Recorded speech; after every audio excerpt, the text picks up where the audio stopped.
Yana, mungkin bisa langsung dimulai pembukaan. Iya, Kak Eva udah bisa ya? Udah. Oke.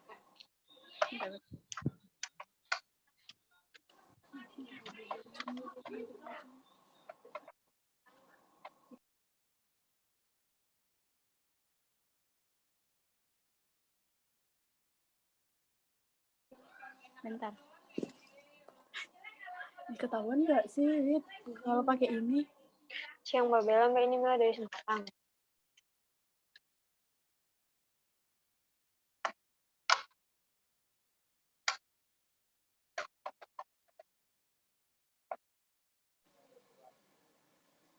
Mulai ya. Assalamualaikum warahmatullahi wabarakatuh. Selamat sore teman-teman semua. Kan udah punya akun, udah ada asetnya. Terus Mohon maaf dulu sebentar untuk teman-teman agar memute audionya, karena sebentar lagi kita akan mulai. Oke, kita mulai ya. Assalamualaikum warahmatullahi wabarakatuh. Sore hari ini kita bakal live. Kita bakalan diskusi publik bersama Kak Lola Esther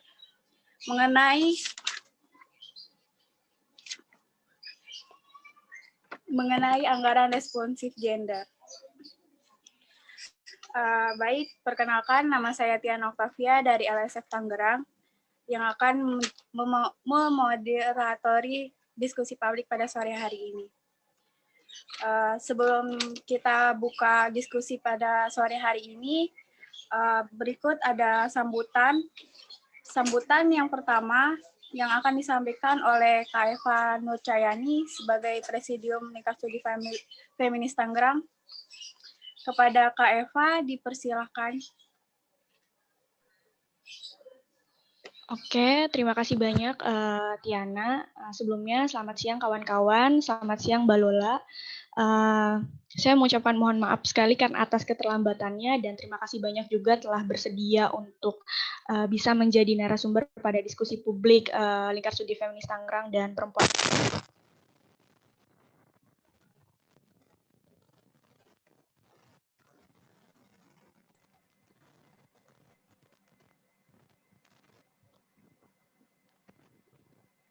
Suaranya nggak kedenger, Kak. Kak Eva, suaranya nggak kedengeran, mohon maaf. Halo, suaraku kedengeran? Halo? Kak Eva agak kecil. Halo, suaraku kedengeran? Bisa dibesarin lagi, Kak? Halo, suaraku kedengeran, teman-teman?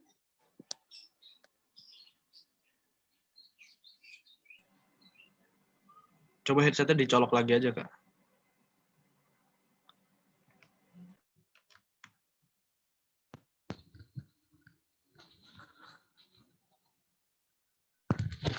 Suaraku kedengeran? Sip. Oke deh.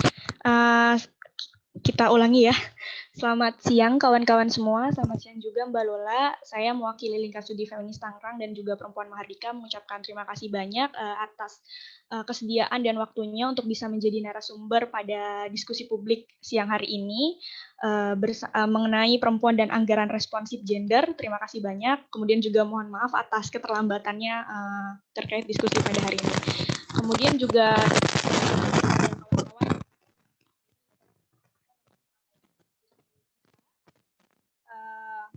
kita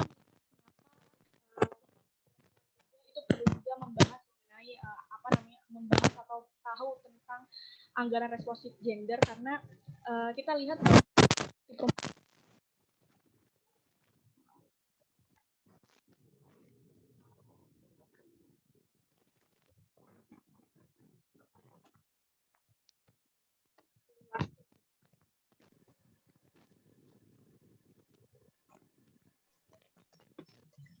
Eva, suaranya nggak kedengeran, Eva.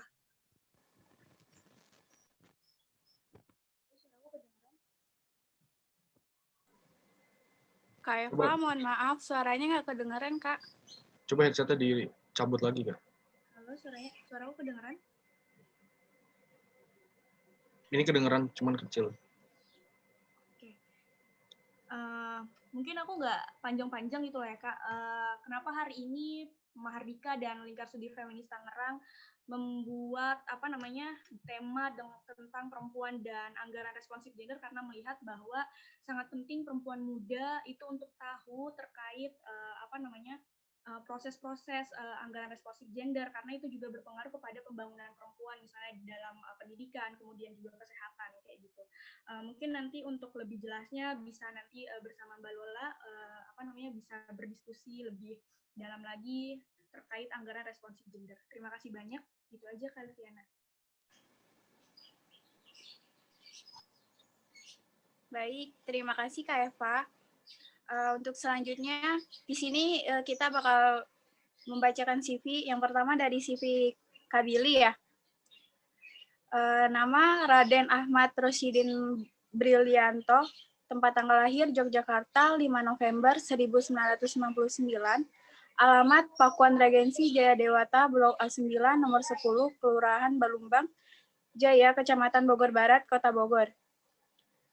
Pengalaman organisasi dan relawan, anggota Purna Paskibraka Indonesia Kabupaten Kuningan, Koordinator Pusat Forum Nasional Mahasiswa Anti Penyalahgunaan Narkoba, Kepala Divisi Kaderisasi Satgas Gerakan Anti Narkoba, UIN Syarif Hidayatullah Jakarta, anggota Forum Negarawan Muda 2017-2019, Sekretaris Gerakan Mahasiswa Nasional Indonesia atau GMNI, Komisariat UIN Syarif Hidayatullah Jakarta, relawan pengajar beasiswa Etos Dompet Duafa 2019, Kepala Bidang Media dan Publikasi Lingkar Studi Feminis Tangerang 2019 hingga sekarang. Baik, untuk CV yang kedua, Kak Lola ya. Nama Lalola Esther, anggota Divisi Hukum dan Monitoring Peradilan Indonesia Corruption Watch atau ICW. Bergabung bersama ICW pada tahun 2013, aktif melakukan advokasi kebijakan tentang korupsi dan transparansi. Oke, baik, segitu saja ya Kak Lola ya. Kita mulai aja diskusinya. Anggaran responsif gender. Anggaran responsif gender yaitu anggaran yang mengakomodasikan keadilan bagi perempuan dan laki-laki dalam memperoleh akses, manfaat, dan partisipasi dalam mengambil keputusan dan mengkontrol sumber-sumber daya serta kesetaraan terhadap kesempatan dan peluang dalam menikmati hasil pembangunan. Di Indonesia, anggaran responsif gender awalnya diperkenalkan oleh The Asia Foundation atau TAF. Istilah gender budget di Indonesia disamakan dengan anggaran responsif gender. Sehingga yang berkembang saat ini, gender responsive budgeting disinonimkan anggaran responsif gender. Baik, itu aja ya sebagai pengantar. Kita langsung aja kepada Kak Lola untuk bergabung. Saya persilakan Kak Lola. Oke, terima kasih Dana. Ini mungkin aku share screen ya.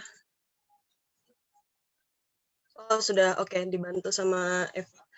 Oke, terima kasih teman-teman semua, teman-teman LSF Tangerang dan perempuan Mahardika. Jadi mungkin sedikit disclaimer di awal, saya nggak akan terlalu mendalam karena memang ini topik yang tidak terlalu familiar kalau dalam kerja ICW sendiri.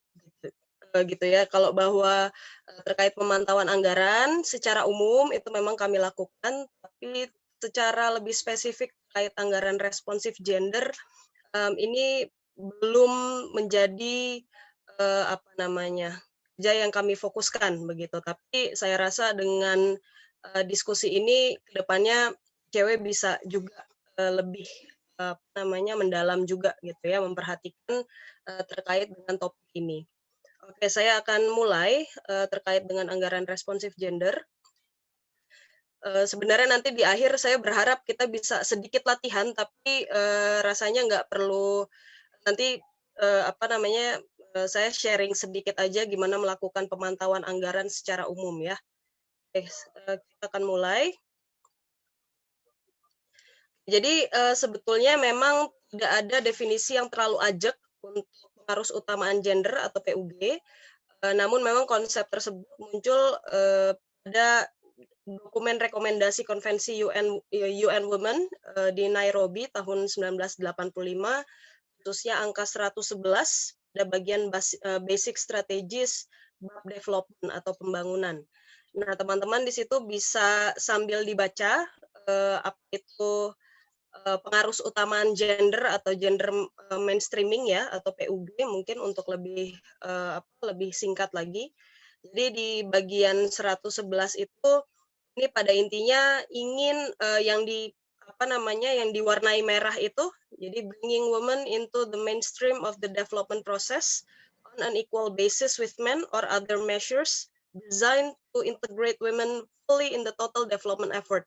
Nah, jadi tadi yang sudah disampaikan oleh Tiana di awal pada bagian pembukaan soal anggaran responsif gender itu sebetulnya karena selama ini perempuan seringkali terutama terkait dengan pembangunan begitu ya, isu pembangunan atau development itu dipinggirkan kepentingannya, kebutuhannya yang memang secara struktural itu sudah terjadi sejak lama, sehingga di sekitar tahun 1985 ini lewat konvensi UN Women yang di Nairobi kemudian dimunculkanlah rekomendasi agar negara-negara peserta itu mengadopsi konsep pengaruh utamaan gender ya, atau PUG.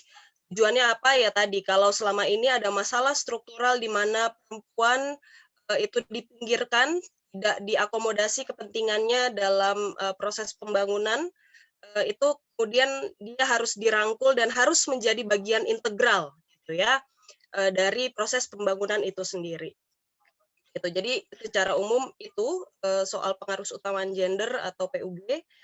Nah, konsep tersebut kemudian diadopsi ke dalam dasar hukum nasional, salah satunya lewat Inpres 9 tahun 2000 tentang pengaruh utamaan gender dalam pembangunan nasional. Nah, jadi memang mungkin teman-teman sudah jauh lebih tahu gitu ya dibandingkan saya, bahwa prinsipnya memang gender mainstreaming ini agak spesifik begitu ya diadopsi dalam konteks pembangunan atau development. Jadi bagaimana kemudian kebutuhan kepentingan perempuan yang seringkali ya tentu saja jauh lebih spesifik begitu ya diakomodasi dalam pengambilan kebijakan penganggaran termasuk dalam proses pembangunan itu sendiri. Nah, jadi sebagai salah satu visi pemerintah tadi ya lewat Inpres 9 tahun 2000, kejawantahannya atau manifestasinya itu ada dalam tataran yang lebih praktis. Dan tentu saja ketika kita bicara tataran lebih praktis, kita akan membahas pada tingkatan anggaran gitu ya. Sehingga disitulah penerapan anggaran responsif atau sensitif gender, kadang ada juga yang menggunakan istilah anggaran sensitif gender gitu ya, itu jadi relevan begitu. Jadi dalam konteks pembangunan untuk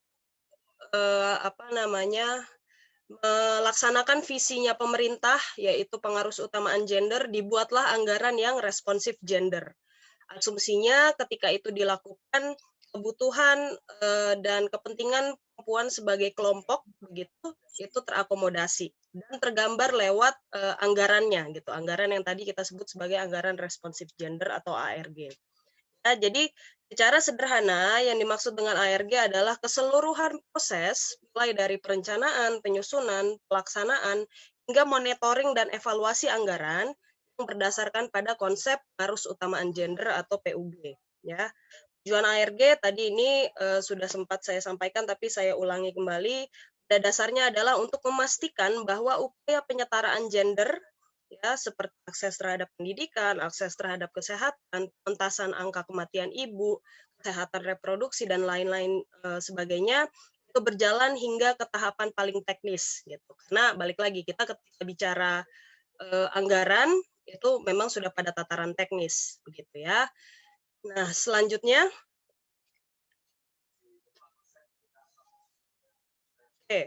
Nah, kekhususan anggaran responsif gender. Jadi perencanaan dan penganggaran responsif gender itu bukan sebuah proses yang terpisah dari sistem yang sudah ada. Ya, ini saya kutip dari Pedoman Perencanaan dan Penganggaran Responsif Gender Generik dari Kementerian Kementerian P3A tahun 2010 ya.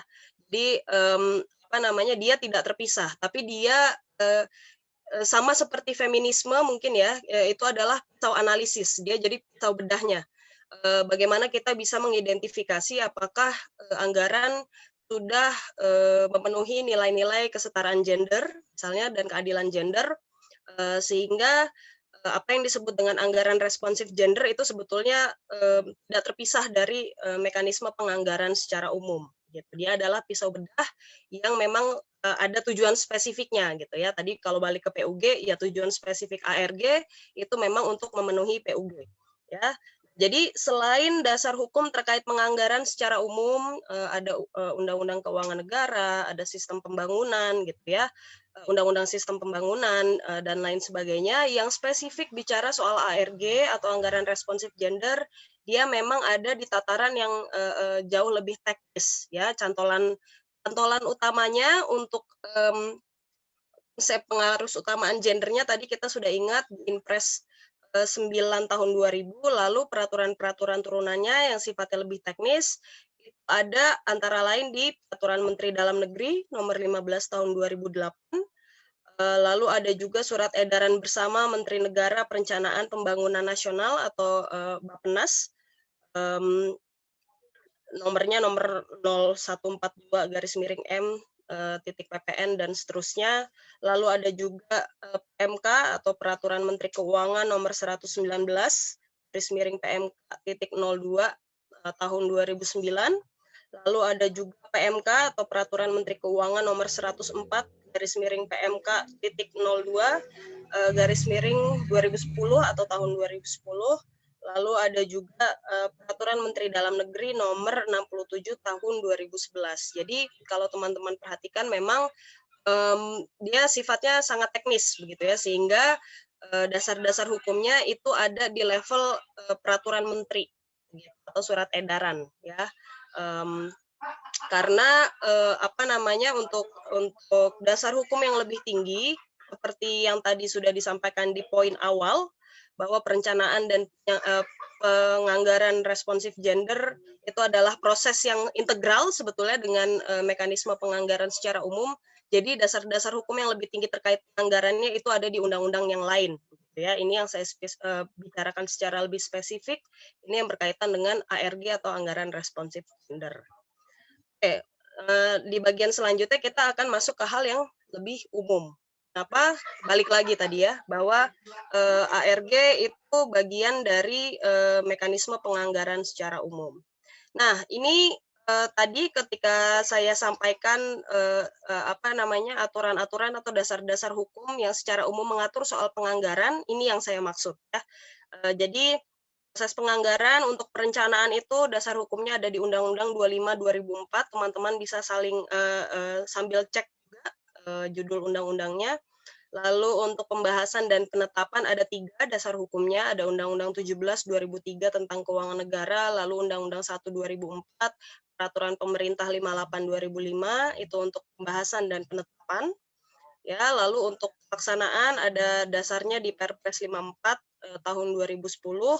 Dan untuk pertanggungjawaban ini termasuk mekanisme monitoring dan evaluasi biasanya itu ada di Undang-Undang 15 2006 gitu. Jadi ini adalah siklus ya dari proses penganggaran itu sendiri. Ada perencanaan, ada pembahasan. Sebetulnya pembahasan dan penetapan terutama untuk pembahasan ya. Jadi kalau pembahasan tuh sebetulnya bisa juga terjadi di perencanaan, tapi ini spesifik bicara soal pembahasan dan penetapan. Karena ada penetapan di situ, ada mekanisme yang ada di DPRD, gitu ya.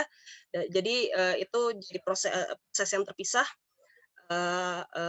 dari perencanaan, begitu. Meskipun kalau untuk pembahasan karena ada musrembang misalnya ya, baik dari tingkat desa, kelurahan, kecamatan, itu sebetulnya juga masuk mekanisme pembahasan, tapi yang dimaksud secara spesifik berdasarkan ketiga dasar hukum tadi, Undang-Undang 17 2003, Undang-Undang 1 2004, dan PP 58 2005, itu memang yang terjadi antara eksekutif dengan legislatif. Gitu. Selanjutnya.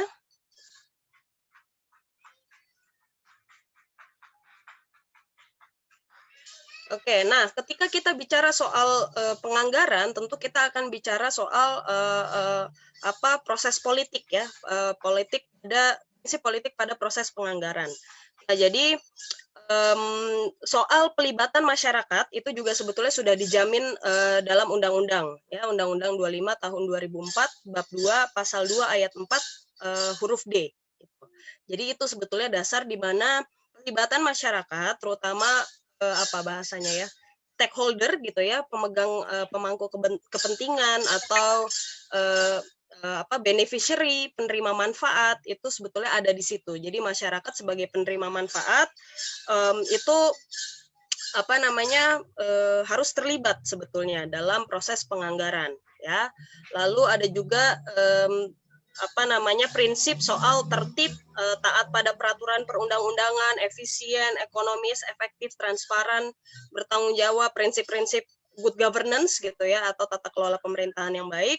Itu juga merupakan salah satu prinsip dalam politik penganggaran.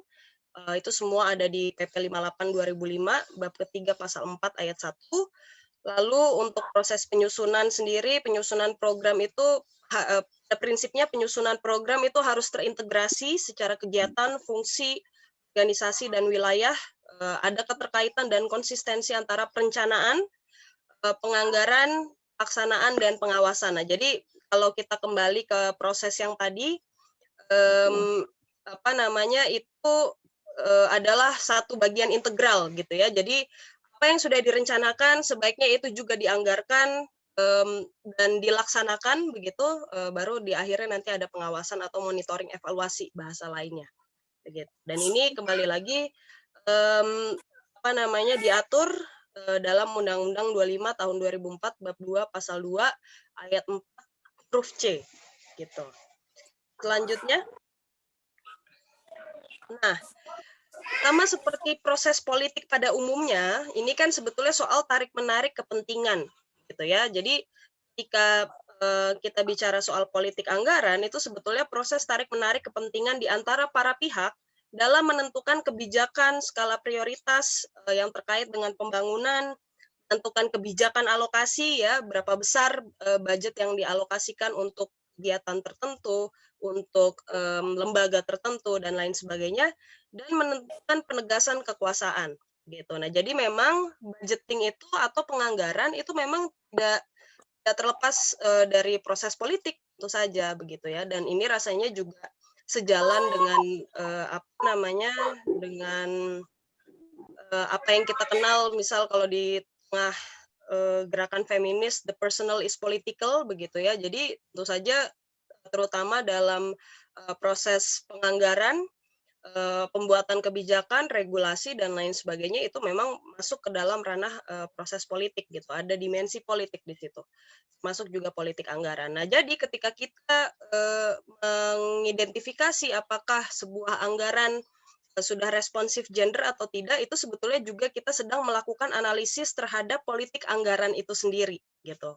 Mana sih sebetulnya arah dari para pihak begitu ya, kalau dalam hal ini spesifik negara tentu saja atau daerah, eksekutif dan legislatifnya itu arahnya kemana begitu. Jadi kalau misalnya setelah kita identifikasi, oh ternyata anggaran untuk program pengentasan angka kematian ibu itu minim, ya itu kita bisa baca bahwa nggak ada political will dari negara atau daerah gitu ya untuk berfokus pada pengentasan angka kematian ibu karena tidak tercermin lewat anggarannya begitu. Jadi sebetulnya jadi ketika kita bicara soal pengaruh utamaan gender sebagai pisau bedah, disitulah dia relevan begitu ya. Jadi kalau misalnya tidak tercermin lewat anggaran soal ide pengaruh utamaan gender itu sendiri, jadi ya kita bisa bilang bahwa oh ya ini tidak responsif gender, gitu. Anggarannya tidak responsif gender gitu. Jadi itu bisa dibaca sebagai bahasa kerennya a contrario gitu ya. Jadi kalau tidak merefleksikan hal yang dimaksud, dia adalah sebaliknya gitu. Selanjutnya. Nah, bagaimana kemudian mengidentifikasi ARG? Ini saya secara jujur harus sampaikan bahwa saya tidak mencari tahu lebih jauh soal ketiga kategori ini. Ketiga kategori ini saya ambil dari dokumen yang sama soal pedoman perencanaan dan penganggaran responsif gender generic dari Kementerian 3A tahun 2010. Jadi kalau berdasarkan dokumen itu ada 3 sebetulnya kategori di mana anggaran responsif gender itu bisa diidentifikasi. Ya, yang pertama ada anggaran khusus target gender. Jadi ini definisinya alokasi anggaran yang diperuntukkan guna memenuhi kebutuhan dasar khusus perempuan atau kebutuhan dasar khusus laki-laki berdasarkan hasil analisis gender. Gitu. Lalu yang kedua anggaran kesetaraan gender. Ini definisinya alokasi anggaran untuk mengatasi masalah kesenjangan gender yang dilakukan berdasarkan analisis gender yang dapat diketahui adanya kesenjangan dalam relasi antara laki-laki dan perempuan dalam akses terhadap sumber daya, partisipasi dan kontrol dalam pengambilan keputusan serta manfaat dari semua bidang pembangunan. Lalu yang terakhir ada kategori anggaran pelembagaan kesetaraan gender. Ini adalah alokasi anggaran untuk penguatan kelembagaan pengarus utamaan gender baik dalam hal pendataan maupun capacity building. Nah, ini yang ketiga tentu saja itu sebetulnya ketiga kategori ini cukup self-explanatory ya sebetulnya, artinya dia ya semacam menjelaskan dirinya sendiri begitu. Definisinya seperti apa, ya itulah yang dimaksudkan. Jadi ketika bicara soal anggaran pelembagaan kesetaraan gender, misalnya ada lembaga yang secara spesifik memang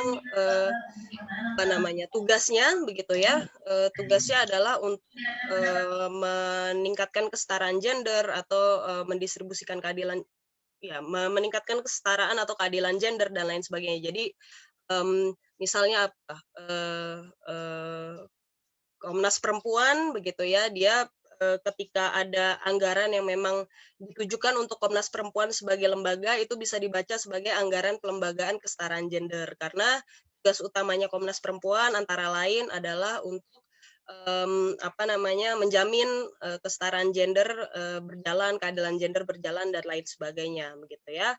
Kalau anggaran kesetaraan gender, nah ini sebagaimana definisinya itu dia tidak mengikat pada lembaga tapi pada program kerjanya gitu ya. Jadi kalau misalnya ada program kerjanya yang terkait tadi misalnya soal anggaran pengentasan angka kematian ibu,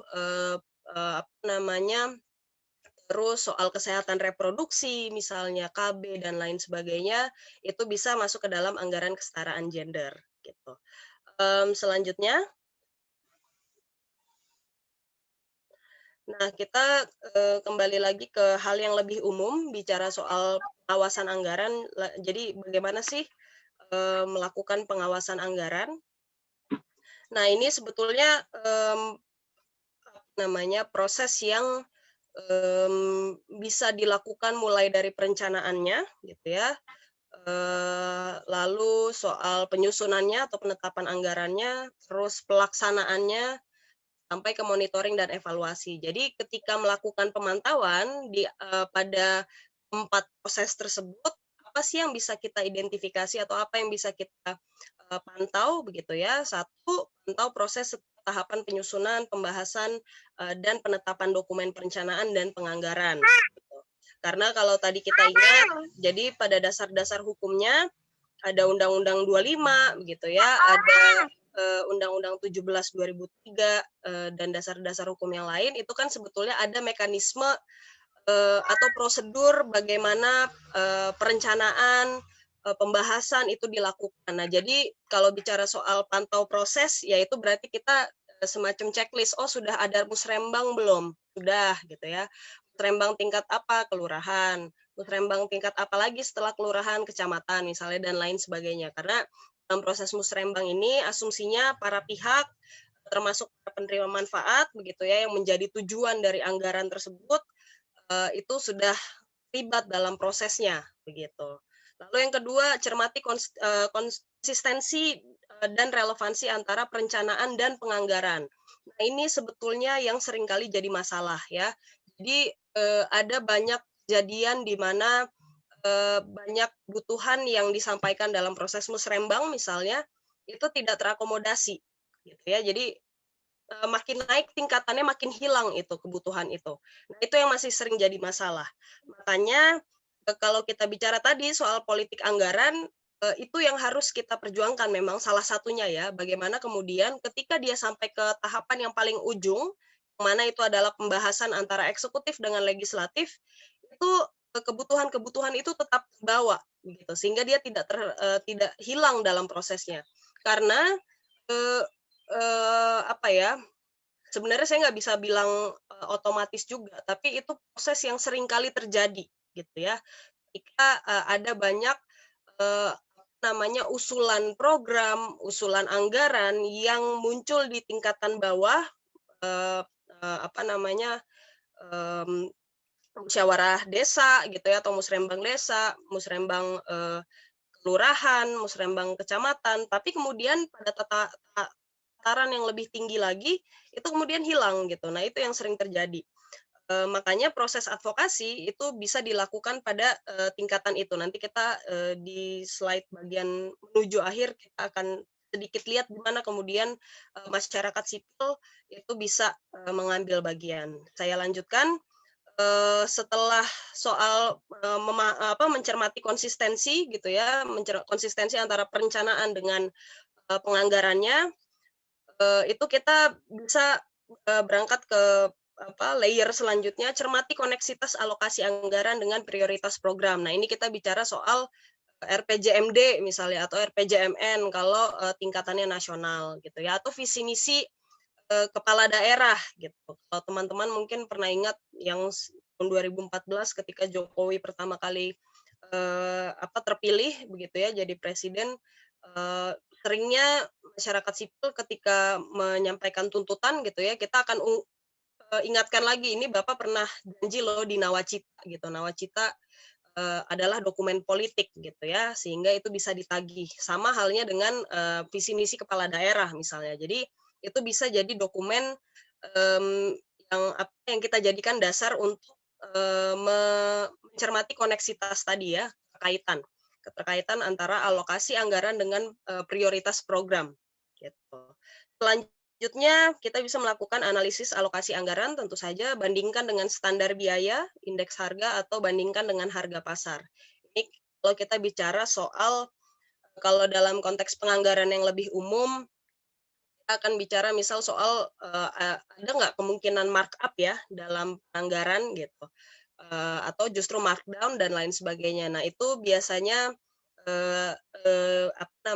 dugaan markdown, dugaan markup itu kita bisa salah satu cara untuk mengidentifikasinya ya ini ya, mengecek atau membandingkan standar biaya dengan harga pasar gitu. Jadi kalau di dokumennya biasanya ya APBD atau APBN mungkin nggak akan terlalu terlihat, tapi kalau teman-teman melihat dokumen DIPA gitu ya, daftar isian penggunaan anggaran itu biasanya akan terlihat gitu. Nah, itu bisa dibandingkan, dijadikan dasar untuk mengidentifikasi atau menganalisis. Lalu selanjutnya cermati dokumen RKA, rencana kegiatan dan anggaran dari tiap-tiap SKPD atau satuan kerja ya. Kalau SKPD tentu saja di tingkat daerah, kalau di pusat ya satuan kerja di masing-masing kementerian lembaga.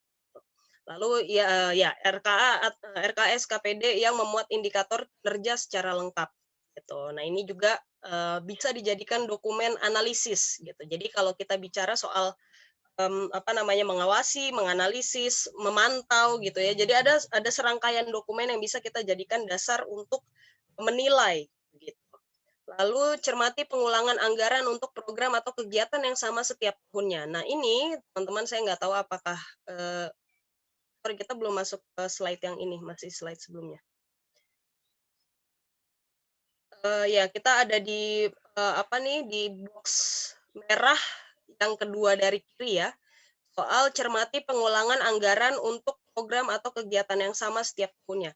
Nah, Saya nggak tahu apakah teman-teman juga mencermati atau pernah memperhatikan fenomena tertentu. Jadi, kalau di daerah saya dulu, di apa namanya, di Kota Depok itu menjelang akhir tahun biasanya suka ada perbaikan jalan tuh. Padahal misal jalannya sebenarnya belum rusak-rusak amat gitu ya, tapi dikeluarkan anggaran, untuk perbaikan jalan di lokasi yang sama gitu. Nah, ini kita bicara soal cermati pengulangan anggaran untuk program atau kegiatan yang sama. Nah, ketika ada pengulangan hal tersebut, nah itu bisa menjadi salah satu dasar untuk mempertanyakan, loh, ini jalan belum rusak misal ya, dan kalau misalnya kita bicara soal anggaran responsif gender, kita juga pasti akan bicara kalau di daerah-daerah yang akses ke puskesmasnya, ke posyandu atau ke apa namanya, ke pusat layanan kesehatannya itu sangat sulit, dan tidak pernah dibangun gitu ya, tapi di sisi lain di lokasi yang tidak jauh, masih dalam lingkup yang sama, misalnya cuma beda kelurahan yang lain ada satu jalan yang dibeton terus gitu ya, diperbaiki terus. Nah, itu juga kita bisa mulai pertanyakan gitu loh. Ini kan ada jalan yang apa namanya, menuju akses layanan kesehatannya sangat terbatas. Yang mana ya kalau kita bicara soal mungkin bukan kausalitas langsung, tapi dia akan mempengaruhi bagaimana berian layanan kesehatan kepada ibu hamil, kepada apa namanya, anak-anak gitu ya dan lain sebagainya itu jadi terpengaruh gitu. Sehingga itu juga bisa kita jadikan dasar untuk menganalisis tentu saja ya. Jadi soal cermati pengulangan anggaran untuk program atau sama. Saya yakin ini sebetulnya nggak batas hanya kait dengan pembangunan jalan ya. Ini saya jadikan contoh karena saya pernah apa namanya melihat fenomena seperti itu gitu. Lalu yang terakhir sebagai apa namanya bagian proses untuk mengawasi anggaran adalah pelajari target pencapaian kinerja, indikator kinerja, kelompok sasaran kegiatan, standar analisis belanja, standar satuan harga, dan lain sebagainya pada SKPD terkait. Jadi ini adalah sejumlah cara yang bisa dilakukan, gitu ya. Ini sebetulnya tidak serta-merta sebagai apa satuan proses, gitu ya. Jadi ini adalah hal-hal yang bisa ditempuh, bisa dilakukan untuk teman-teman mengidentifikasi apakah ada kemungkinan anggaran dalam hal ini responsif atau tidak responsif gender gitu ya. Ini mekanisme yang lebih umum, tapi tentu saja ini juga bisa digunakan untuk menganalisis apakah anggaran tertentu itu responsif gender atau tidak. Begitu. Selanjutnya.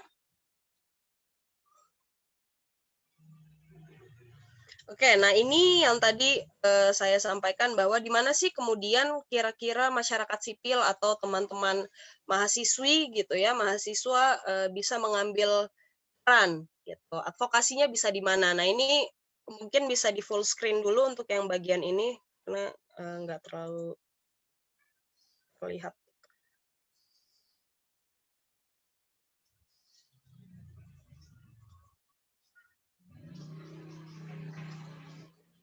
Belum ya?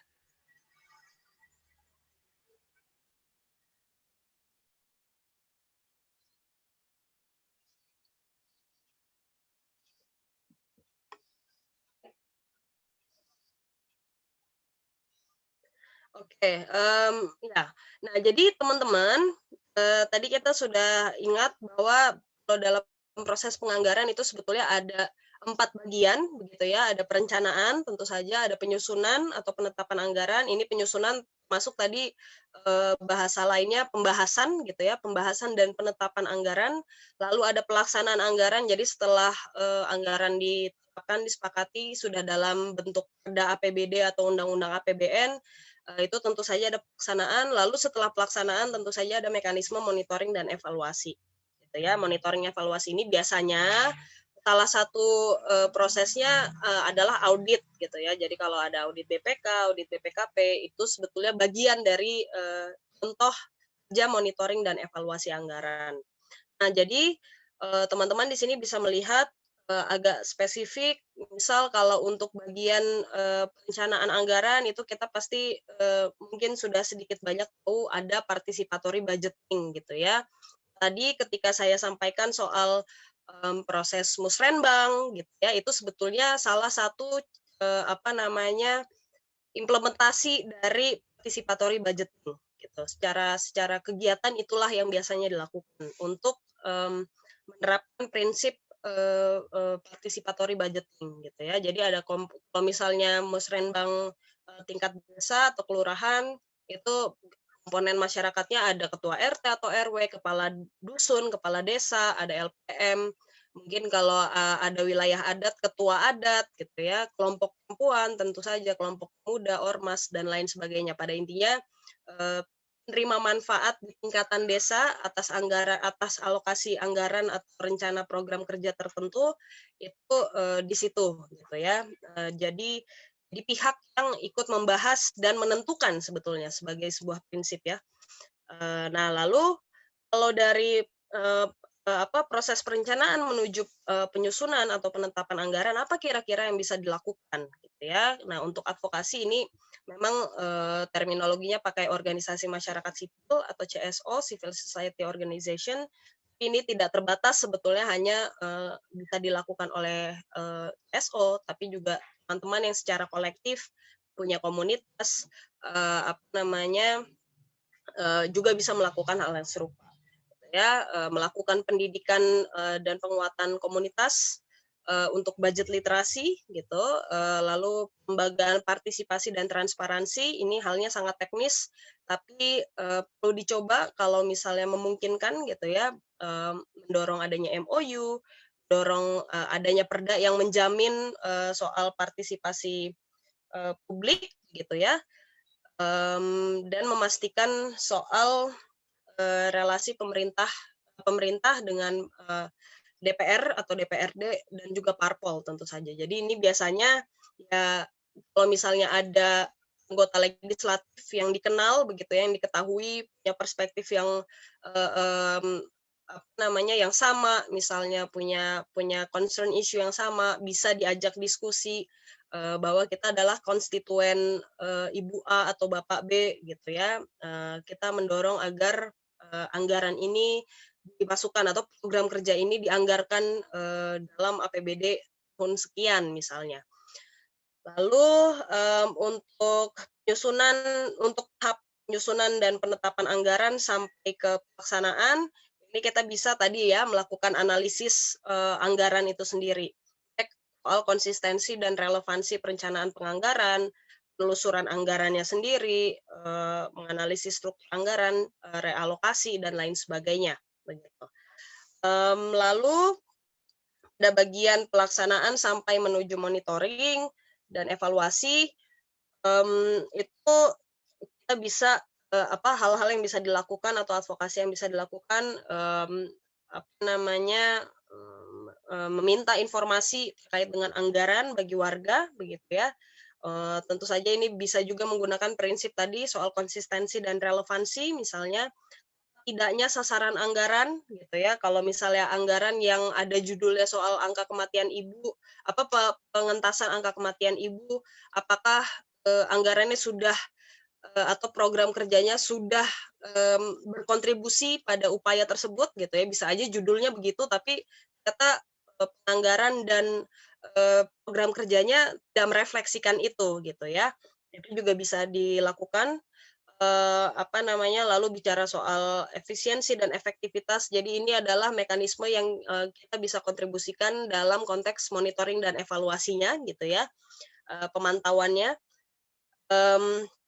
Lalu perbaikan pelayanan publik gitu, mendorong tentu saja anggaran itu digunakan untuk perbaikan layanan publik, dan ya tadi karena salah satu kerja monitoring dan evaluasi itu antara lain juga lewat audit ya, audit yang dilakukan oleh badan terkait yaitu BPK atau BPKP misalnya, ya kita juga bisa membangun relasi begitu dengan BPK, BPKP atau bahkan aparat penegak hukum.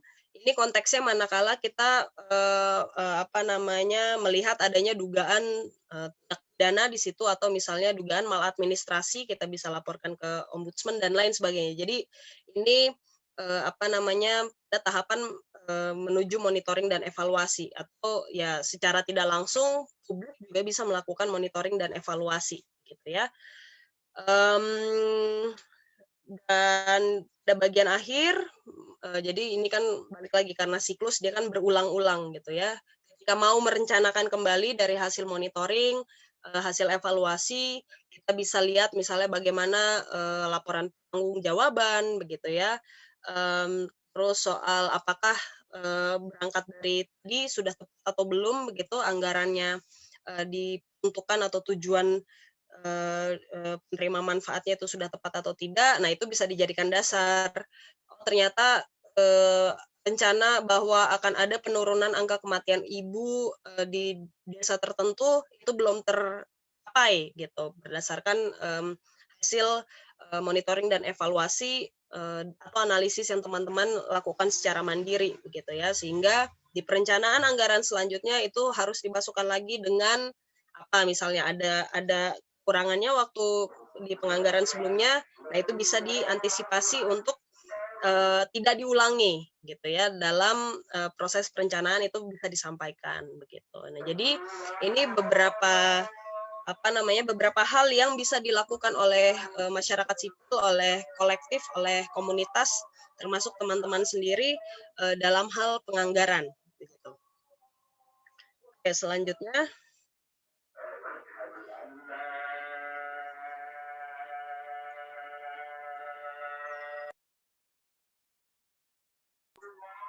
Selanjutnya, oke, ini sebetulnya tadinya saya mau mencoba latihan, tapi karena ini ternyata diskusi publik ya, jadi ini teman-teman silakan di screenshot aja, atau nanti kalau bahannya dibagi silakan dicoba. Jadi teman-teman mungkin seringkali menghadapi kesulitan begitu ya untuk mengakses anggaran baik tingkat daerah maupun nasional. Ini saya sampaikan informasi soal di mana teman-teman bisa mendapat informasi itu. Ini websitenya Kemenkyu sebetulnya. Jadi teman-teman bisa cek di anggaran.kemenkyu.go.id. Nanti pilih publikasi, ya ini teknis lah. Lalu pilih di tab kan per provinsi. Nah itu teman-teman dokumennya memang banyak sekali, bisa ratusan dokumen yang sekali unduh gitu ya untuk satu daerah tertentu. Tapi teman-teman kalau misalnya sudah terbiasa melakukan hal itu, nanti teman-teman juga akan dapat kode-kodenya tuh teman-teman bisa pecahkan sendiri biasanya. Nah, jadi itu adalah salah satu cara yang teman-teman bisa lakukan untuk tadi ya melakukan analisis apakah anggaran tertentu itu sudah responsif gender atau belum gitu. Kalau misalnya spesifik Kementerian Kesehatan atau Dinas Kesehatan kota mana, Bekasi misalnya, itu bisa dicek di laman yang sama ya, anggaran.kemenkyu.go.id, bagian publikasi, unduh DIPA petikan per provinsinya gitu. Itu saja sepertinya ya. Yang terakhir, terima kasih. Itu saja teman-teman, saya kembalikan ke moderator Tiana. Terima kasih. Assalamualaikum warahmatullahi wabarakatuh. Waalaikumsalam warahmatullahi wabarakatuh. Terima kasih Kak Lola atas penjelasannya. Selanjutnya aku mau ke Kak Billy. Kak Billy, gini Kak, kan tadi sudah dijelaskan ya sama Kak Lola. Nah, aku mau nanya, menurut Kak Billy gimana sih tanggapan Kak Billy tentang anggaran responsif gender yang tadi sudah dijelaskan, dan pada saat ini tuh menurut Kak Billy bagaimana? Baik, Kak Billy, terima kasih. Oke, terima kasih Tiana atas waktu dan kesempatannya. Jadi mungkin sekalian ya, karena aku kan di sini posisinya sebagai penanggap gitu atas tadi materi yang udah diberikan. Sebenarnya memang menarik sih, mungkin sekilas meng-highlight gitu tentang mungkin perspektif aku sendiri yang telah aku dapatkan waktu selama di LSF gitu ya, Lingkar Studi Feminis, bagaimana dalam melihat anggaran responsif gender itu. Nah, sebenarnya kan kalau tadi udah disinggung oleh Kalola gitu, kalau sebenarnya kan anggaran responsif gender itu sebenarnya memerlukan suatu prakondisi gitu dari sistemnya sendiri, dari pemerintahnya itu sendiri, yaitu adanya transparansi dari pemerintah gitu, atau yang memegang anggaran ini, khususnya eksekutif. Nah, kalau di teman-teman kolektif muda sendiri, sebenarnya itu masih sedikit kolektif muda perempuan itu yang mengangkat isu ARG ini, anggaran responsif gender. Jadi kita bisa, jadi dari sini teman-teman LSF itu bisa memulai gitu sebagai milestone-nya kalau anggaran responsif gender ini tuh penting gitu loh untuk dibahas, khususnya di kalangan yang masih mahasiswa gitu sebagai bahan pembelajaran. Nah, kalau misalkan kita melihat dari dari anggaran responsif gender itu sendiri, kan sebenarnya kita bisa melihat kalau sebenarnya kan ini adalah bentuk upaya gitu mengakomodasi dan juga menghilangkan sekat stratifikasi sosial di masyarakat yang masih menempatkan masyarakat itu perempuan dalam wilayah yang inferior gitu, sementara laki-laki yang superior yang ada di atas. Dan juga di satu sisi lain, ini adalah bentuk upaya kita selaku masyarakat sipil untuk memastikan bahwa anggaran yang dimiliki oleh pemerintah itu sebagai yang dia bisa menggerakkan anggaran ini agar tepat dialokasikan kepada setiap kelompok masyarakat, ya termasuk kelompok masyarakat yang tertipologikan oleh kelas gender gitu. Nah, dari sini kan kita bisa melihat gitu sebenarnya ada persoalan bahwa mungkin ada pertanyaan gitu, kenapa perempuan lantas yang menjadi pisau analisis utamanya gitu. Lagi-lagi kalau misalkan saya sendiri sih berpendapat bahwa kita bisa menganalisis suatu persoalan itu dengan cara melihat dari kelompok yang termarginalisasikan gitu, dari kelompok yang dia posisinya tidak diuntungkan. Misalnya kita melihat analisis kelas gitu, ya pasti mungkin pendekatan yang utama kita gunakan itu adalah pendekatan dari perspektif buruh gitu, karena buruh di hal ini adalah kelompok yang dia tersubordinalkan gitu. Begitupun dengan analisis gender, berarti ya dalam analisis gender otomatis sudah pasti perspektif perempuan adalah yang diutamakan gitu, karena dalam struktur masyarakat kita yang masih patriarkis, perempuan adalah kelompok yang tidak diuntungkan gitu. Nah, lagi-lagi tadi ya, waktu itu pernah ada pertanyaan kayak gimana sih pendapatnya laki-laki gitu melihat anggaran responsif gender ini. Ya lagi-lagi tadi sebenarnya juga udah disinggung oleh Kalola gitu, kalau anggaran responsif gender itu tidak hanya memfokuskan diri terhadap perempuan, tapi juga laki-laki di dalamnya dalam penyusunannya itu dengan analisis gender sebagai dasar dari pembentukan anggaran itu sendiri. Nah, terus apalagi ya, tentang mungkin ini juga sih poin yang perlu disampaikan, kalau anggaran responsif gender ini kan adalah bentuk tadi prakondisinya itu memerlukan adanya transparansi dari pemerintah. Oleh karena itu berarti juga harus ada kesan inklusif gitu dalam anggaran, harus adanya keterbukaan dan lain sebagainya. Keterbukaan masyarakat ini bisa salah satunya itu dituangkan ya tadi misalkan dalam musrenbang dan lain sebagainya gitu. Nah, ini menjadi penting sebenarnya buat Lingkar Studi Feminis Tangerang sendiri dan untuk umumnya juga kolektif muda perempuan lainnya untuk membahas tentang anggaran responsif gender ini, karena untuk sampai sekarang belum pernah secara spesifik misalkan ada kolektif perempuan muda yang menaruh concern tentang anggaran responsif gender gitu. Kalau di kami sendiri di Lingkar Studi Feminis Tangerang tahun kemarin sudah pernah mengadakan semacam pelatihan internal itu dengan Patiro Banten dan WRI gitu tentang analisis anggaran berbasis gender di lingkungan Kota Tangerang Selatan, karena kami kan fokusnya di wilayah Tangerang Raya. Waktu itu spesifik kita ngambilnya di wilayah Tangerang Selatan. Ada banyak temuan yang maksudnya menarik gitu ya, kayak tadi sempat udah disinggung salah satunya tentang pembangunan jalan, juga fasilitas sarana kesehatan yang menjadi penting gitu, khususnya untuk perempuan dan lain sebagainya gitu. Nah, terus apalagi ya? Mungkin kalau dari Lingkar Studi Feminis Tangerang sih belum pernah sampai turut terlibat dalam proses perumusan itu. Tapi kalau menurut saya pribadi ini udah bisa menjadi semacam awal yang baik gitu maksudnya.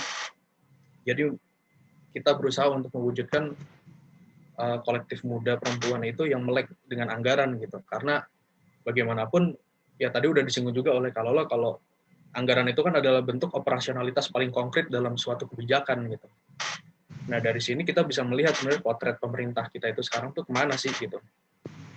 Kayak sekarang khususnya dalam misalkan Kota Tangerang Selatan sendiri udah partisipasi perempuan mungkin sudah ada gitu ya dari perspektif politiknya gitu, ada representasi perempuan. Tapi lagi-lagi apakah representasi perempuan itu membawa representasi kepentingan perempuan juga? Nah, itu dari anggaran responsif gender ini kan sebenarnya bisa kita lihat juga gitu. Kita bisa menganalisis dari sana. Mungkin kalau dari aku gitu aja sih Tiana, mungkin selanjutnya kita bisa diskusi lebih luas lagi gitu sama teman-teman yang lain. Terima kasih. Baik, Kak Billy, terima kasih atas tanggapannya. Baik, kepada teman-teman yang ingin mengajukan pertanyaan, bisa diajukan melalui chat sambil nunggu teman-teman bertanya. Aku mau nanya nih sama Kak Lola, sambil nunggu teman-teman ya kayak pertanyaannya, apakah alokasi anggaran itu sudah diberikan kepada semua orang? Apakah sudah tentu dinikmati dengan kapasitas yang setara? Itu aja Kak Lola, mungkin bisa dijawab. Ya, sebetulnya soal apakah anggaran itu sudah dinikmati oleh apa istilahnya penerima manfaat yang utama begitu ya, itu seringkali sebenarnya belum, apalagi tadi kalau misalnya yang Billy sampaikan gitu soal kelompok-kelompok termarginalkan, kelompok perempuan begitu ya, teman-teman penyandang disabilitas atau teman-teman difabel, itu juga banyak belum menerima anggaran yang sebetulnya menjadi hak mereka harusnya gitu ya, karena kan ketika kita bicara soal pembangunan, utama ya yang pertama kali harus diperhitungkan itu justru yang paling marginal gitu, karena secara struktural mereka sengaja dipinggirkan gitu ya, sehingga peningkatan struktur itu harus disupport oleh negara atau daerah gitu. Jadi ya seringkali memang kalau dalam konteks pembangunan ya kita sebetulnya bisa lihat sendiri gitu ya, anggaran untuk ngegusur lahan misalnya ya bisa jadi sangat gede gitu dibandingkan bagaimana kemudian anggaran yang dialokasikan untuk pengembangan lahan wilayah yang dimiliki oleh petani, misalnya kelompok tani dan lain sebagainya gitu. Jadi sebetulnya meskipun tentu saja anggaran atau analisis terkait dengan anggaran itu akan mempertajam basis argumentasi kita, tapi kadang itu juga sudah terlihat secara kasat mata gitu ya. Gimana misalnya di pusat layanan umum gitu, layanan kesehatan, pendidikan, atau Dukcapil gitu ya, pencatatan sipil dan kependudukan, itu nggak tergambar gitu. Misal kalau yang agak mudah mengidentifikasi akses teman-teman penyandang disabilitas gitu. Kalaupun ada misalnya ya itu ala kadarnya banget gitu ya, bidang miring misalnya itu bidang miringnya terjal misalnya, itu juga nggak akan bisa dilewati oleh teman-teman yang menggunakan kursi roda misalnya.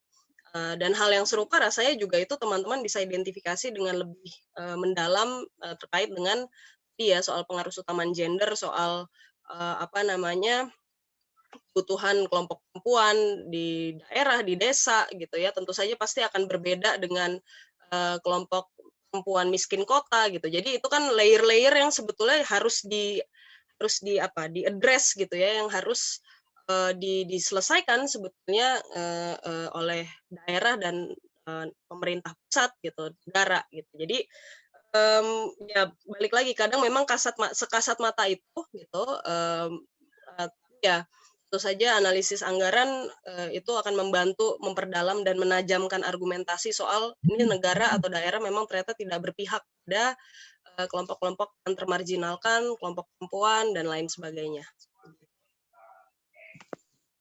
Oke, terima kasih Kak Lola. Teman-teman mungkin ada yang ingin mengajukan pertanyaan?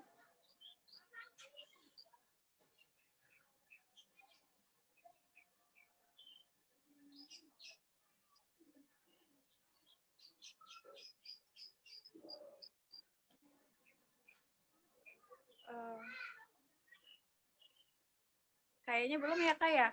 Sedikit lagi Kak boleh sambil nunggu teman-teman juga. Aku mau nanya juga nih Kak, gimana sih kebijakan Kementerian Keuangan tentang anggaran responsif gender ini Kak? Mungkin Kak, dari teman-teman juga masih belum tergambarkan ini gimana gitu. Sedikit penjelasan lagi boleh kali Kak? Ya, sebetulnya kalau hal teknisnya itu sudah ada panduannya semua ya di PMK tadi, Peraturan Menteri Keuangan. Karena sesungguhnya aku juga belum mengecek terlalu dalam terkait dengan hal-hal teknis yang berkaitan dengan anggaran responsif gender. Tapi kalau misalnya Billy sudah sampaikan bahwa sudah pernah ada pelatihan dengan Patiro, ya Patiro tuh sebetulnya juga salah satu lembaga yang concernnya juga terkait dengan apa namanya penganggaran responsif gender gitu ya. Sudah ada beberapa modul pemantauan dan bahkan modul yang dibuat untuk pengambil kebijakan itu sendiri, apa namanya penyusun anggaran misalnya, yang teman-teman sebetulnya bisa apa namanya bisa unduh juga. Jadi mungkin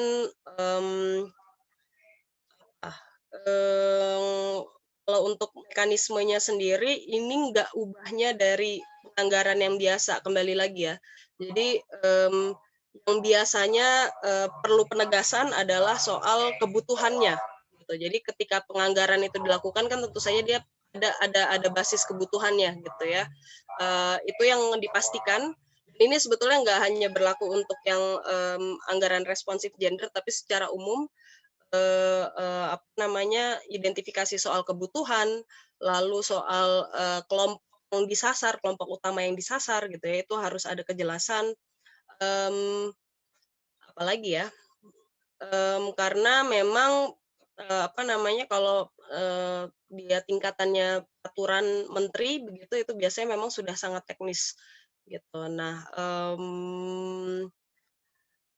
itu sih mungkin ya yang mungkin perlu dipastikan pertama memang soal keterlibatan tadi ya, soal partisipasi, bagaimana kita menjamin bahwa satu partisipasi itu dilakukan dan kedua ketika partisipasi itu sudah dilakukan bagaimana menjamin bahwa usulan, dorongan, kebutuhan itu sampai ke tingkatan pengambilan proses politik anggarannya itu sendiri gitu. Nah, makanya tadi aku sempat sampaikan kalau misalnya memang ada anggota legislatif terutama yang memang dia secara fungsi kan memang apa namanya suka atau enggak gitu ya terlepas dari performanya sebagai anggota lembaganya kayak apa, tapi secara ideal mereka memang apa namanya ya salah satu fungsinya adalah untuk menyampaikan aspirasi publik gitu. Jadi bisa masuk dari situ bagaimana kita memastikan bahwa kita sudah terlibat dalam musrenbang tingkat desa misalnya atau kelurahan, mengusulkan A, B, C, dan D, nanti mohon dicek apakah ada gitu ya, sehingga dalam hearing-nya rapat dengar pendapat biasanya bukan RDP sih, tapi dalam bahasan anggarannya itu bisa ditanyakan kembali ke SKPD terkait gitu, atau satuan kerja terkait gitu. Gambaran umum yang bisa diambil dari soal proses proses penganggaran yang dimana publik bisa turut gitu ya. Oh ya, sama aku mau nambahin sih Kak, mungkin ini ya kan kalau buat teman-teman gitu pada umumnya kalau misalkan bicara anggaran tuh kayak terlalu tinggi gitu sebenarnya isunya gitu mungkin ya. Nah tapi kan sebenarnya anggaran itu kan dekat dengan kita gitu. Kalau misalkan khususnya misalkan kayak tadi udah kalau lo sebutin misalkan anggaran responsif disabilitas, kita bisa lihat dari bagaimana sarana umum itu kayak misalkan terminal segala macam itu sudah mengakomodir kebutuhan dari teman-teman yang disabilitas. Terus juga kalau misalkan anggaran responsif gender, kita bisa lihat salah satunya kayak tersedianya ruang laktasi gitu kan misalkan untuk tempat-tempat umum. Jadi sebenarnya ini mungkin juga dengan adanya diskusi publik ini juga harapannya untuk itu sih salah satunya, untuk menambah awareness teman-teman khususnya dari kalangan mahasiswa tuh biar bicara anggaran tuh tidak seolah-olah wah sulit ngaksesnya, ribet gitu. Tapi kan sebenarnya dia dekat dengan kita gitu ya, Kak. Ya, jadi memang aku bisa memahami kenapa kemudian itu jadi permasalahan yang cukup pelik ya, karena tapi ini aku aku berangkat dari pengalaman teman-teman mitranya ICW gitu ya, ketika teman-teman mau mengakses daftar inventarisasi anggaran gitu. Mereka memang sulit sekali untuk meminta itu gitu ke perintahnya, ke satuan kerjanya gitu. Jadi untuk anggaran-anggaran yang sifatnya agak detail itu biasanya nggak dikasih gitu. Padahal itu sebetulnya masuk dalam informasi publik gitu yang harus disediakan secara serta-merta gitu. Jadi pada prinsipnya kan memang ada informasi publik yang tanpa diminta pun seharusnya lembaga publik, apalagi lembaga daerah, kementerian lembaga dan organ-organ daerah itu harus menyediakan. Antara lain apa? Laporan kinerja gitu ya, laporan keuangan, laporan tahunan. Jadi biasanya tanpa diminta itu mereka harus sediakan sebetulnya, termasuk juga anggaran gitu. Yang menurut ICW itu adalah dokumen publik gitu. Tapi memang aku bisa memahami masih ada kecenderungan ketertutupan gitu ya dari pemerintah level baik daerah maupun pusat, kadang juga masih suka agak bukan agak sih, memang mereka punya kecenderungan menutup-nutupi kadang informasi yang sifatnya publik dan itu harus disediakan secara serta-merta aja, seringkali mereka lupa untuk menyediakan itu gitu, sehingga harus diminta dulu. Dan bahkan ketika diminta pun kadang nggak disediakan gitu. Jadi memang meskipun instrumen hukum yang bisa dibilang menjamin hak publik itu sudah cukup banyak, tapi memang pada tataran implementasi kita seringkali diperhadapkan oleh situasi yang berbeda gitu, yang sama sekali nggak mencerminkan prinsip-prinsip yang ada di undang-undang, prinsip yang ada di Perda gitu ya, dan lain sebagainya. Jadi aku bisa memahami sih kadang memang ada hambatan itu gitu ya. Tapi ya kalau misalnya emang berani sih mungkin ya itu prasyaratnya gitu. Kadang bahasa ini ya belaga gila aja, udah minta aja gitu, karena memang yang harus kita pastikan memang itu satu informasi publik. Kalau misalnya proses hukum seringkali memang itu bukan informasi publik ya, jadi itu dikecualikan. Kalau misalnya kita mau minta gimana perkembangan kasus, itu belum tentu secara serta-merta dikasih, apalagi kalau kita bukan pihak berperkara gitu. Tapi untuk informasi yang lain itu teman-teman bisa cek Undang-Undang Keterbukaan Informasi Publik, itu cukup jelas batasan-batasannya dan teman-teman bisa berangkat dari situ. Gitu. Nah, balik lagi soal anggaran, memang kesan elit itu tentu ada ya, terutama karena memang prosesnya seringkali juga bahkan ketika dibilang ada musrenbangnya juga kadang ala kadarnya aja gitu, jadi formalitas aja gitu. Nah, itu yang sebenarnya juga masih jadi masalah. Sehingga ya aku bisa memahami kenapa memang isu anggaran itu seringkali dianggap elit, karena pengambil keputusan akhirnya itu memang jauh dari publik gitu ya, dia ada di antara eksekutif dengan legislatif gitu. Jadi itu tantangan, makanya tadi kalau misalnya di siklus yang perencanaan itu kan ada bagian-bagian di mana sebetulnya ya teman-teman yang ada dalam kolektif, komunitas, organisasi itu sebetulnya bisa mulai menjajaki gitu kemungkinan-kemungkinan di mana teman-teman bisa ambil bagian gitu. Oke, terima kasih Kak Lola. Kak Billy, aku kan baru nih bergabung di LSF. Mau tanya sama Kak Billy, boleh ya Kak Billy ya, sambil nunggu teman-teman juga. Kak Billy, aku mau nanya nih, kenapa sih Kak LSF itu memilih mempelajari anggaran berbasis gender pada saat itu? Terus kan kemarin, kan tadi Kakak bilang nih, kalau LSF Tangerang itu sudah pernah mengadakan kegiatan tentang anggaran berbasis gender, ya kan, pelatihan kayak gitu. Nah, pada saat itu, setelah pelatihan itu, setelah membedah itu, apa yang dilakukan oleh LSF Tangerang di Tangerang Selatan itu, Kak? Boleh Kak sedikit ceritain? Iya, mungkin harusnya yang cerita itu sebenarnya Kak Eva ya, karena aku kan dulu juga ini ada Kak Eva. Tapi kalau secara garis besar sih gini, isu perempuan itu kan setidaknya buat aku sendiri itu adalah isu yang sebenarnya multidimensional gitu ya. Lagi-lagi ini kan sebenarnya pisau analisis feminisme itu. Jadi kalau di feminis itu kan di teori sosial kontemporer lah dikenal istilah namanya intersectionality kan. Jadi ketersinggungan antar berbagai isu di satu isu yang lain. Jadi misalkan isu perempuan gitu. Kita bisa mengkaitkan isu perempuan itu misalkan dengan isu pembangunan. Terus juga misalkan isu korupsi gitu. Terus isu bencana alam. Isu apalagi isu kelas, isu ekonomi dan lain sebagainya lah gitu. Jadi waktu tahun kemarin dari kita di LSF sendiri juga berbagai isu itu berusaha kita akomodir gitu. Selain isu teoritisnya misalkan kayak misalkan feminismenya, terus diskusi-diskusi yang sering kita adakan yang misalkan perempuan dan pendidikan dan lain sebagainya, terus kesehatan reproduksi dan lain sebagainya juga, ada juga isu yang salah satunya kita bawa ya ini gitu, analisis gender budgeting itu gitu, karena kalau yang kita lihat di beberapa kolektif itu kurang diangkat gitu, khususnya kolektif perempuan muda.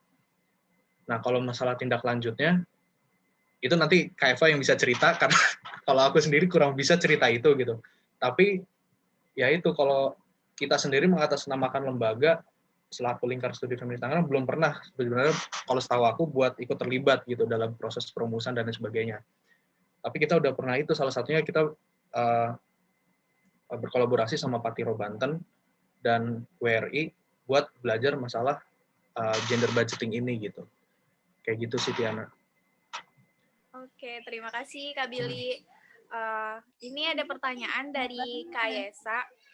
Pertanyaannya, dalam Inpres nomor 9 tahun 2000, saya menganggap bahwa negara berkomitmen untuk melanjutkan pengaruhutamaan gender terkait pembangunan negara, di mana salah satunya juga termasuk pembuatan kebijakan. Ketika RUU PKS dibahas, yang saya anggap bahwa ini kebijakan perspektif gender, dan di dalamnya juga diatur bagaimana negara juga ikut andil dalam menjamin korban kekerasan seksual secara materi. Apakah mengulurnya waktu pembahasan RUU PKS bukan persoalan pro kontra yang selama ini heboh diperdebatkan, tapi negara belum mau atau bahkan tidak mau mengatur anggaran kepada korban kekerasan seksual? Menurut Kakak gimana? Oke.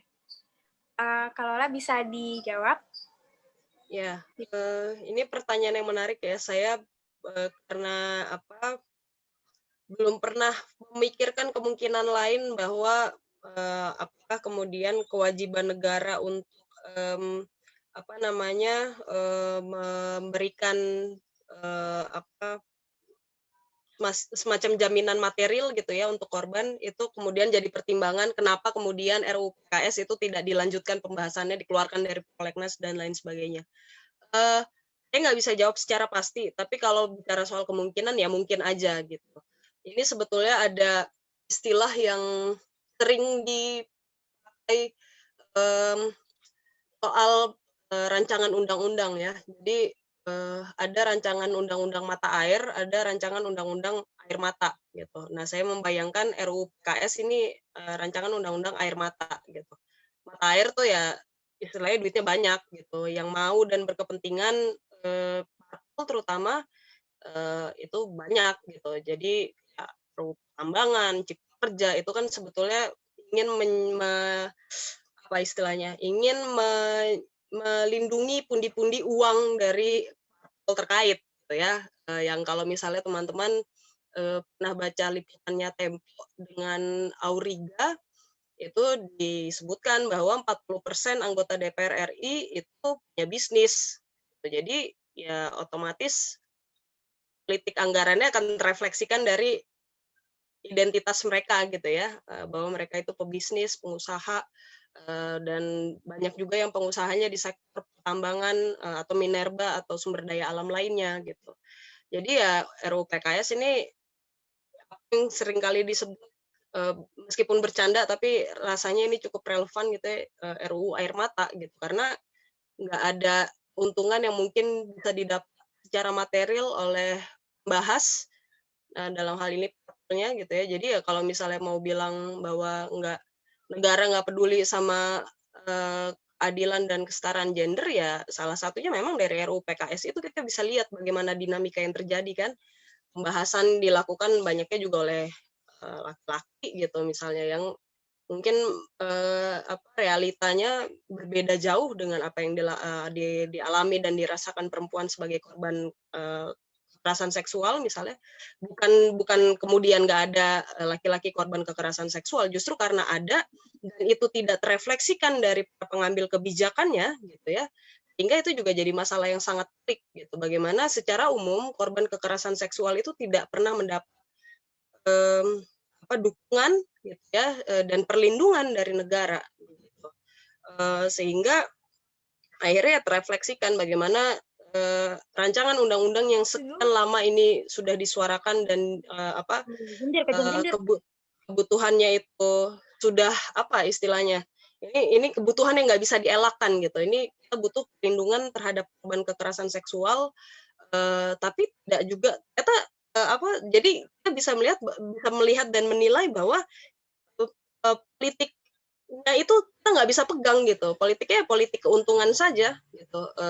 Jadi bukan soal ideologi, bukan soal perspektif tertentu misalnya, yang mungkin kalau di tataran anggotanya itu ada, tapi masalahnya adalah pengambilan keputusan itu kan fraksi yang lakukan, gitu ya. Pengambilan keputusan di DPR RI itu fraksi. Jadi kalau misalnya anggota itu beda pandangannya dengan pandangan fraksi, ya pandangan anggota nggak akan dianggap, karena yang penting itu pandangan fraksi. Dan pandangan fraksi itu merefleksikan kepentingannya elit parpol, gitu. Nah, jadi itu masalah yang ini memang menyentuh banyak hal ya, karena kita bicara soal proses legislasi gitu. Ini juga merefleksikan bahwa ada masalah serius terkait dengan bagaimana pengambilan keputusan oleh anggota legislatif itu terjadi gitu. Pada intinya anggota itu jadi nggak punya nilai, yang punya nilai adalah fraksinya, yang mana manifestasi dari kepentingan fraksi itu ya manifestasinya parpol gitu, elit-elit parpol begitu. Jadi seringkali makanya mungkin teman-teman saya nggak tahu pernah menemukan ada anggota yang secara perspektif dia clear, ideologinya jelas, tapi ketika pengambilan keputusan dia nggak bisa berbuat banyak selain menyampaikan bahwa misal dia disclaimer gitu ya, saya tidak setuju dengan keputusan fraksi ya, tapi pada akhirnya yang dihitung itu keputusan fraksi gitu. Jadi ini menggambarkan juga ada masalah yang lebih serius selain tentu saja negara dan lembaga legislatif tidak peduli dengan korban begitu. Di sisi lain juga ada masalah soal parpolnya itu sendiri ya, undang-undang parpolnya sendiri. Oke, terima kasih Kak Lola. Berikut ada pertanyaan lagi dari Arum. Pertanyaannya, sebetulnya saya pribadi belum begitu paham urgensi anggaran desprensif gender, karena baru pertama kali dengar. Lalu ARJ ini apakah hanya diterapkan dalam kebijakan negara saja atau dapat dilakukan di setiap komunitas atau organisasi manapun, Kak? Terima kasih. Rika, silakan jawab. Oke, ya ini sebetulnya jadi gini, ini kan soal soal penggunaan terminologi kadang ya, jadi saya salah sih memaknainya, tapi ketika secara struktural perempuan itu memang seringkali dipinggirkan, marginalkan, tentu harus dibunyikan gitu kan. Itu sebenarnya prinsip soal affirmative action-nya muncul di situ gitu ya. Kenapa misalnya ada keterwakilan perempuan 30% gitu, itu harus dibunyikan karena selama ini narasi perempuan itu hilang dari catatan sejarah gitu ya, secara struktur mereka dihapuskan. Jadi yang disebut dengan anggaran responsif gender itu sebetulnya untuk merespon terhapusan perempuan itu. Secara konsep dan ide saya memandangnya begitu. Jadi selama ini masalah kesetaraan gender, masalah keadilan gender itu masih belum terefleksikan lewat anggaran, sehingga harus dibentuk pisau analisis, pisau bedah yang menilai atau mengidentifikasi apakah anggaran tertentu itu sudah responsif gender atau belum. Nah, ini sebetulnya terminologi seperti ini eksklusif hanya untuk perintah saja gitu. Ini kan sebetulnya prinsip ya, ini terlepas dari terminologinya apakah anggaran responsif gender atau bukan, ini sebetulnya prinsip gitu. Bagaimana dalam proses penganggaran baik level pemerintah, nah tadi kita bicaranya agak teknis soal anggaran level daerah atau pemerintah, ya konteksnya ada di situ. Tapi tidak eksklusif hanya di situ saja. Ini sebetulnya kan prinsip yang ada di tataran komunitas, kalau organisasi misalnya ya, atau ini kan seperti misal gini, prinsip transparansi, prinsip akuntabilitas. Setiap organisasi yang mengelola dana publik misalnya itu terikat dengan prinsip itu. Gitu. Prinsip yang seringkali kita kenal dengan tata kelola pemerintahan yang baik itu sebetulnya tidak hanya berlaku untuk pemerintah gitu, tapi juga LSM, lembaga riset gitu, sehingga kan mereka juga akan kita mintakan pertanggungjawaban. Misal, ya udah Anda sudah 1 tahun, apa yang sudah Anda lakukan gitu ya, produk apa yang sudah Anda hasilkan, misalnya kalau lembaga riset berapa banyak sih riset yang Anda lakukan, dana yang Anda himpun atau yang Anda terima itu bagaimana pertanggungjawabannya. Terus secara prinsip transparansi dan akuntabilitas kan begitu ya. Jadi hal yang sama juga terkait dengan responsif gender tadi, anggaran responsif gender. Kita mau mengidentifikasi apakah lembaga tertentu sudah ya, lembaga tertentu ya, apa istilahnya ORNOP ya, organisasi non pemerintah misalnya juga sudah melakukan hal yang serupa. Itu bisa. Jadi ini kan balik lagi, ini sebetulnya kita pandang sebagai pisau bedah saja gitu. Bagaimana kita bisa menilai apakah kepentingan kelompok perempuan sudah terakomodasi dalam dalam organisasi tertentu, dalam lembaga tertentu. Jadi tidak hanya eksklusif ada di pemerintah gitu, atau ya eksekutif, legislatif atau lembaga negara lah gitu, kementerian lembaga negara. Jadi ini juga sebetulnya bisa diterapkan di level komunitas, organisasi,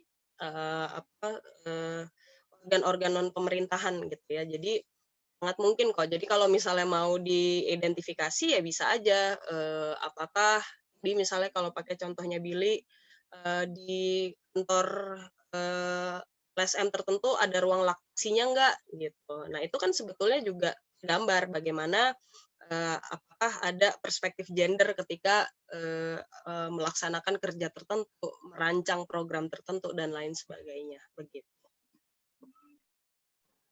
Oke, terima kasih Kak Lola atas penjelasannya. Pada teman-teman masih ada yang mau ditanyakan lagi?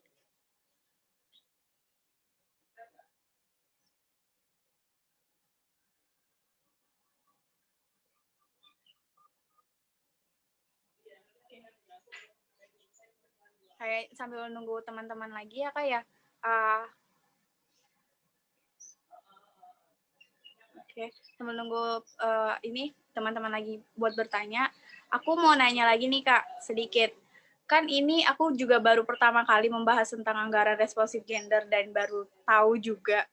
Nah, untuk mempelajari lebih lanjut, apakah ada satu lembaga yang dikhususkan kepada mahasiswa atau mahasiswa kayak organisasi-organisasi yang membahas tentang anggaran responsif gender ini Kak, biar kayak kita tuh boleh loh bergabung, kita boleh membedah ini anggaran gitu. Jadi tuh kayak dikhususkan gitu Kak. Jadi kayak organisasi-organisasi yang membahas tentang ini, tapi tuh semua mahasiswa tuh boleh bergabung gitu. Ada nggak Kak gitu? Di masing-masing daerah atau di mana gitu? Soalnya kan masih bingung juga ya buat mempelajarinya juga gitu. Mungkin Kak Lola bisa membantu jawaban aku. Aku juga kayaknya nggak bisa menjawab dengan jelas sih. Yang aku tahu biasanya kalau aku ya cari tahu soal isunya ya. Misal kayak tadi Patiro gitu. Patiro aku tahu memang mereka sudah memproduksi modul-modul terkait dengan bagaimana menyusun anggaran responsif gender, modul pemantauan anggaran responsif gender dan lain sebagainya. Jadi Patiro kalau tadi Billy cerita sudah pernah memberikan pelatihan itu bisa dilanjutkan gitu ya. Mungkin tidak serta-merta teman-teman bisa langsung bergabung, tapi knowledge sharing gitu ya, kemampuan memantau, kemampuan teknis yang mungkin teman-teman akan butuhkan itu rasanya teman-teman Patiro bisa jadi mitra yang cukup strategis untuk memperdalam soal anggaran responsif gender. ya memang ini sebenarnya gini sih, kalau aku memandang ya, soal apa namanya, kemampuan teknis itu teman-teman sebetulnya bisa mempelajari secara lebih umum. Jadi kalau misalnya soal isu anggaran secara umum ya, anggaran secara umum bukan yang anggaran responsif gender, itu ada Seknas Vita misalnya, forum untuk transparansi anggaran, ada IBC Indonesia Budgeting Center, yang nanti kembali lagi khusus untuk pendalaman soal analisis perspektif feminisnya, itu teman-teman bisa kembangkan sendiri. Kayak tadi misalnya teman-teman bisa coba dulu, misal di bagian menuju akhir slide-ku itu kan ada petunjuk gitu ya, bisa pergi ke anggaran.kemenq.go.id, teman-teman bisa download DIPA-nya namanya daftar isian penggunaan anggaran dari masing-masing dinas itu ada, teman-teman bisa cek gitu. Misalnya dinas kesehatan, dinas pendidikan, itu teman-teman identifikasi juga apa sih kira-kira program apa yang dimiliki, yang harusnya dimiliki oleh Kementerian Pendidikan dan Kebudayaan misalnya, atau Dinas Pendidikan dan Kebudayaan, yang itu merefleksikan pengaruh utamaan gender misalnya. Tentu teman-teman punya informasi, punya literatur yang lebih banyak soal bagaimana akses pendidikan, huruf gitu ya, yang bisa jadi apa namanya, lebih berdampak pada kelompok kelompok perempuan misalnya dibandingkan dengan laki-laki. Nah, itu yang teman-teman bisa identifikasi dari DIPA yang sudah ada gitu. Jadi bisa dari yang agak lebih umum kemampuan teknisnya, dan teman-teman nanti bisa lengkapi lagi dengan kita mau pakai perspektif feminisme gitu untuk menganalisis, untuk membedah. Atau misalnya apa namanya, soal kelas gitu ya, bagaimana kalau bansos, apakah kebijakan soal bansos misalnya ya, itu sudah tepat atau ini konsep yang keliru, apa prioritas anggaran yang sebenarnya dimiliki oleh masing-masing SKPD atau satuan kerja. Nah, itu teman-teman bisa secara umum teman-teman bisa pelajari gitu ya, teknisnya itu bisa dipelajari, tinggal nanti balik lagi ditambah lagi layernya dengan bagaimana menggunakan perspektif feminis, analisis gender itu untuk memperdalam dan mempertajam basis argumentasi gitu untuk melakukan pemantauan. Tapi yang tergambar di aku sejauh ini yang secara yang agak spesifik tadi ya, dengan pertanyaannya Tana ya, Tiro mungkin ya, Tiro gitu. Oke, terima kasih Kak Lola udah menjawab pertanyaan. Kayaknya ini udah nggak ada lagi yang bertanya ya Kak ya. Sebelum kita tutup diskusi kita pada sore hari ini, mungkin dari Kak Lola atau dari Kak Billy bisa mengasihkan closing statement. Ke Kak Billy dulu deh ya. Boleh Kak, closing statement-nya Kak Billy? Oke, kalau dari aku sih mungkin ini apa namanya, tadi udah cukup jelas juga dijelasin sama Kak Lola tentang bagaimana sampai ke teknisnya kita bisa memperoleh data tentang anggaran itu sendiri gitu di website Kemenq salah satunya.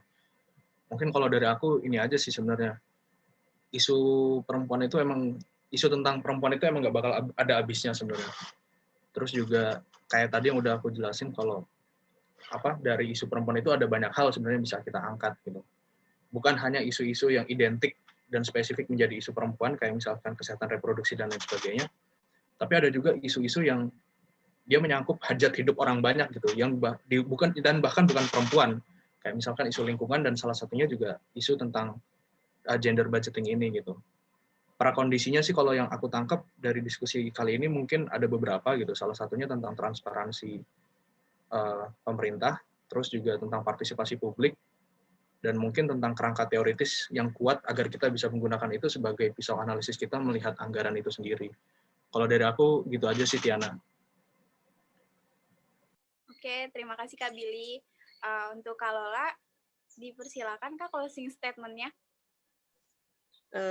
Ya, kalau aku sih pada prinsipnya mengapresiasi sekali teman-teman LSF Tangerang sudah membuka ruang diskusi ini, karena memang tadi saya juga baik Eva, Dana, dan juga Billy sudah menyampaikan bagaimana soal isu anggaran responsif gender atau soal isu anggaran secara umum itu memang masih terkesan eksklusif gitu ya, masih terkesan elit, sulit untuk dijangkau gitu, dijamah. Ya ini apresiasi yang besar untuk teman-teman sudah mau memulai inisiatif menginisiasi tidak diskusi pada sore hari ini. Ya kedepannya mungkin teman-teman juga bisa mulai mengidentifikasi, mulai merumuskan kembali apa kira-kira yang mungkin teman-teman bisa lakukan di bagian mana gitu. Dan ya kalau dari sisi ICW sendiri ya kami sangat terbuka untuk sharing kemampuan teknis gitu ya. Dan ada berbagai macam modul yang teman-teman sebetulnya bisa baca-baca dulu, bisa manfaatkan. Ada literatur yang juga tersebar di berbagai tempat, yang itu teman-teman bisa gunakan dulu gitu ya, sebagai paling tidak landasan awal lah untuk sebelum memutuskan untuk melanjutkannya seperti apa gitu diskusi kita sore hari ini. Itu saja, Ana, terima kasih. Oke. Terima kasih Kak Lola atas closing statement-nya. Sebelum kita tutup, aku kembaliin dulu ke Kak Eva ya. Kak Eva? Halo, suaraku kedengeran? Iya, dipersilahkan Kak Eva. Oke, lagi-lagi terima kasih banyak kepada Mbak Lola atas waktunya, kemudian juga atas sharingnya pada hari ini. Memang benar bahwasannya isu-isu anggaran ini masih sangat awam gitu di kalangan kelompok perempuan muda gitu kan. Maka dari itu kami berharap Lingkar Studi Feminis Tangerang itu bisa menjadi awalan atau pelopor untuk perempuan-perempuan muda lain juga bisa mempelajari terkait isu-isu anggaran ini gitu kan. Begitupun nanti teman-teman yang hari ini ikut berdiskusi gitu. Gitu aja sih. Mungkin aku kembalikan lagi kepada Tiana untuk kita bisa foto bareng gitu.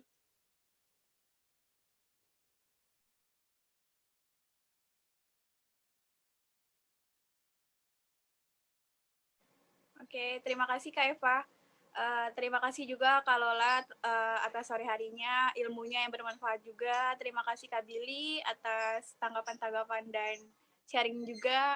Sebelum kita tutup ya, saya Tiana Octavia selaku anggota LSF Tangerang, mohon maaf apabila ada kesalahan. Kita langsung aja foto-foto virtual ya. Boleh teman-teman di on kamera. Oke. Ini yang capture siapa? Kak Billy atau Kak Eva? Billy ya. Oke, Kak Billy. Ayo dong yang lain, ini masih sedikit.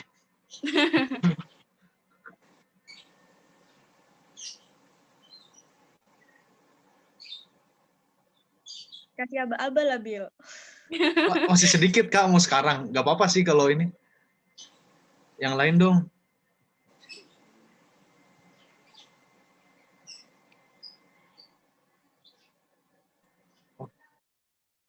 Sini dulu ya. 1, 2, 3. Bentar. Lagi. 1, 2, 3. Udah. Oke, terima kasih semuanya atas partisipasinya. Sampai ketemu Terima kasih lagi. Kak Lola. Terima kasih Mbak Lola. Yo, sama-sama.